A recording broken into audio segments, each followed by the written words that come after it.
പടർത്തിയിടല്ലേ.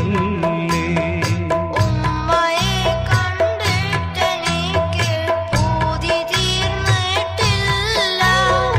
ഉമ്മ നൽകി പോറ്റുവാനും മറ്റി വന്നതില്ല. ഉമ്മയെ ചോദിച്ചു പൊന്നു